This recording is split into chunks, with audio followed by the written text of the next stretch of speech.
Olá! O controlador PID que estamos projetando para o Tecolab tinha três problemas. O primeiro deles, que foi resolvido no último vídeo, era a ação de controle muito intensa quando um degrau era aplicado na referência. Nós resolvemos esse problema colocando a parcela derivativa na saída da planta. No vídeo de hoje vamos resolver o problema de número 3, que é o ruído que esse controlador apresenta na ação de controle. Mas antes de iniciarmos o vídeo propriamente dito, eu preciso corrigir um erro que eu cometi nos últimos dois vídeos. Eu errei um detalhe na estrutura do PID. Nesse termo, destacado em amarelo, TD vezes S sobre S mais P, eu esqueci de multiplicar o numerador por P. Então, para me redimir, vamos refazer o ensaio com a estrutura correta. Quem sabe não conseguimos resultados melhores.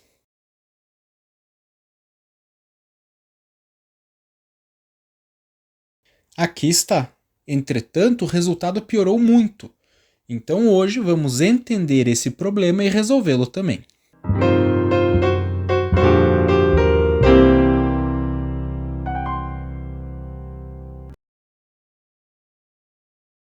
Antes de atacarmos o problema, eu quero fazer uma breve revisão do motivo desse termo, P sobre S mais P, ser acrescentado na estrutura do controlador PID.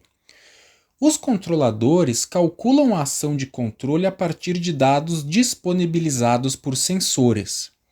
Como o controle da planta se dá em tempo real, para implementarmos um controlador, precisamos que ele seja causal. Ser causal significa que a ação de controle que eu vou calcular agora depende apenas de dados já disponíveis, sejam dados passados ou dados desse exato momento. Por outro lado, o cálculo de um controlador não causal precisaria de dados futuros ainda não disponíveis. Bem, só dessa explicação você já entende o porquê controladores não causais são impossíveis de implementar. Mas como isso se reflete na matemática desses controladores? Os controladores não causais têm uma função de transferência imprópria, ou seja, a ordem do numerador é maior que a ordem do denominador. Esse é o caso de um termo derivativo puro. Perceba que a ordem do numerador é 1, pois aparece o elemento S, enquanto a ordem do denominador é 0, pois não aparece o termo S. Dessa forma, concluímos que a parte derivativa é não causal e, portanto, não pode ser implementada em tempo real. Por outro lado, controladores lineares causais apresentam uma função de transferência própria. Isso significa que a ordem do numerador é igual ou menor que a ordem do denominador. Então, para implementarmos o derivativo, precisamos contornar esse problema da não causalidade, tornando sua função de transferência própria. Nossa ideia, então, é incluir um termo que apresente pouca influência no comportamento do derivativo, mas que torne sua função de transferência própria. E é aí que entra o termo P sobre S mais P. Perceba que agora a ordem tanto do numerador quanto do denominador é 1, e assim a função de transferência é própria, ou seja, esse derivativo modificado se tornou causal. Mas qual a influência desse termo? Para entender, vamos olhar a resposta em frequência esperada de um termo derivativo puro, representada no diagrama de Bode em cinza. Quanto maior a frequência de um sinal, mais rápido ele varia, maior os valores de suas derivadas e, portanto, maior o ganho do derivativo. Dessa forma, o ganho do derivativo aumenta indefinidamente conforme aumentamos a frequência, tendendo ao infinito para frequências infinitamente altas. Só que esse comportamento não é causal, como já vimos. O termo que acrescentamos para torná-lo causal, destacado em amarelo, é idêntico a um filtro passa-baixas. Sua resposta em frequência está plotada no diagrama de Bode também em amarelo. Perceba que para frequências baixas, muito abaixo de p radianos por segundo, o ganho desse termo é próximo a 1, ou equivalentemente 0 dB. Conforme a frequência do sinal aumenta para além da frequência de corte de p radianos por segundo, o termo que acrescentamos atenua o sinal de entrada, contrabalanceando o ganho cada vez maior do derivativo. Com isso, o derivativo modificado atinge um ganho máximo para altas frequências e não tem mais um ganho que tende ao infinito. Mas esse termo que colocamos adiciona um novo parâmetro que precisamos escolher no PID, que é o valor de P. Como nós escolhemos ele inicialmente, no início tudo o que queríamos era implementar um PID tradicional. Portanto, nem queríamos que esse termo P sobre S mais P em amarelo existisse na nossa estrutura. Então, o que fizemos foi escolher um valor de P bastante grande, para que o mesmo não influenciasse em quase nada, deixando passar uma grande gama de frequências de sinais. Mas o que é bastante grande? Como os polos da nossa planta, o Tecolab, são algo em torno de menos 0,005 e menos 0,14, este último proveniente da aproximação de Padé para o atraso, colocamos P igual a 10. Esse valor de P é muito mais alto do que qualquer dinâmica que teremos em malha fechada. Assim, nos aproximamos bastante do PID tradicional. Mas por que temos problema então?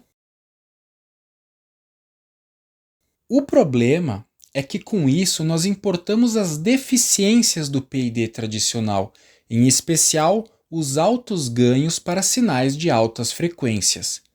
E de onde que essas altas frequências vêm, você pode se perguntar. As altas frequências são provenientes dos ruídos nos sensores. Note que todos os sensores apresentam ruído, cuja causa pode ser multifatorial. Uma dessas causas é a variação do valor medido dentro da janela de resolução do sensor. No nosso caso prático, a saída do sistema é a temperatura e sua medição tem resolução de 0,25 graus Celsius. Portanto, é comum variações de mais ou menos 0,25 graus, mesmo que a temperatura na saída não esteja variando de fato. Esse ruído é levado em consideração no cálculo do erro e se apresenta para o controlador como um sinal de frequência elevada. Quanto maior a frequência, mais rápida a variação do sinal, em outras palavras, maior sua derivada, e derivadas elevadas no sinal de erro comandam uma intensa ação de controle por parte do derivativo. Com isso, nossa parcela derivativa se comporta como um amplificador dos ruídos de medição, atrapalhando significativamente o funcionamento do PID como um todo. Embora às vezes possamos melhorar o ruído nos sensores, nunca vamos eliminá-lo completamente. Logo, nossa solução passa por repensar o funcionamento do derivativo. Para nossa surpresa, a solução já está na nossa estrutura, só precisa de uma sintonia mais cuidadosa. O termo que colocamos no derivativo para torná-lo causal é um filtro passa-baixas. Entretanto, nós propositalmente colocamos uma frequência de corte altíssima para que ele não tivesse nenhum efeito relevante. Essa frequência está representada pelo pontilhado vertical amarelo no diagrama de Bode. Mas se o problema é o ruído, um sinal de alta frequência, será que podemos usar esse mesmo termo de filtro para eliminarmos a influência desse sinal? Talvez reduzindo o valor do termo P? Mas para quanto? Uma regra prática dada por Astrom e Haglund no livro Controladores PID, Teoria, Projeto e Sintonia é fazer P igual N maiúsculo sobre TD, onde N maiúsculo é um número entre 8 e 20. Portanto, escolhendo N igual a 8, teríamos P igual a 1,14, enquanto N igual a 20 nos dá P igual a 2,86. Para entender esses valores, vamos fazer uma análise útil para muitas situações diferentes. Do vídeo de identificação de plantas com ensaio ao degrau, nós concluímos que o sistema Tecolab, em malha aberta, pode ser aproximado por um sistema de primeira ordem com atraso. O atraso é de 14 segundos e, pela aproximação de Padé, isso pode ser representado por um polo em menos 0,14. Essa frequência está mostrada pelo pontilhado laranja no diagrama de Bode. Tipicamente, um dos objetivos de um controlador é fazer o sistema em malha fechada ser mais rápido que o sistema em malha aberta. Entretanto, há uma limitação de quão mais rápido conseguimos fazer um sistema ser. Ou seja, não podemos ser arbitrariamente rápidos. Vamos assumir, para este sistema, que podemos atingir uma velocidade de no máximo 10 vezes maior que a velocidade de malha aberta, frequência ilustrada pelo pontilhado vertical verde. Logo, p igual a 1,14 é mais lento do que as velocidades que pensamos em malha fechada, enquanto 2,86 está acima. Mas qual será a frequência do nosso ruído nos sensores? Em geral, esses ruídos estocásticos têm uma ampla gama de frequências, mas vamos tentar pensar na maior frequência possível. O processo de amostragem no Tecolab ocorre a cada 0,2 segundo, ou seja, 5 amostras por segundo. O sinal periódico mais rápido terá uma amostra positiva e uma amostra negativa. Portanto, seu período será de 0,4 segundo, o que implica em uma frequência de 2,5 Hz ou 15,7 radianos por segundo. Essa frequência e o seu ganho para o termo derivativo modificado estão mostrados pelo ponto e pelo tracejado em azul no diagrama de Bode. Note que a frequência máxima do ruído já é maior que a frequência de corte do nosso filtro passa-baixas, ou seja, ele já estaria sendo filtrado. Então, por que esse ruído ainda nos atrapalha tanto? Por causa que o ganho nessa frequência ainda é muito alto. Para mudarmos isso, alteramos o valor de P. Se seguirmos a sugestão de Astrom e escolhermos n igual a 10, portanto P igual a 1,42, as frequências tipicamente associadas ao ruído terão um ganho menor, ao mesmo tempo que não afetamos as dinâmicas desejadas do sistema em malha fechada. Veja como o ganho para essa frequência de ruído diminuiu significativamente. Para testar na prática, simplesmente alteramos a implementação do PID que já tínhamos e colocamos para rodar.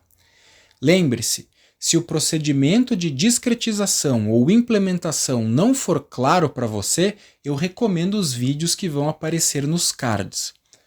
O resultado experimental está aparecendo na tela em laranja. Compare com o sinal em cinza, que é o PID sem nenhuma preocupação com o ruído no derivativo. Os sinais de saída e de ação de controle estão melhores, é verdade. Entretanto, ainda apresentam um ruído considerável. Então vamos tentar fazer um ajuste fino no valor de P.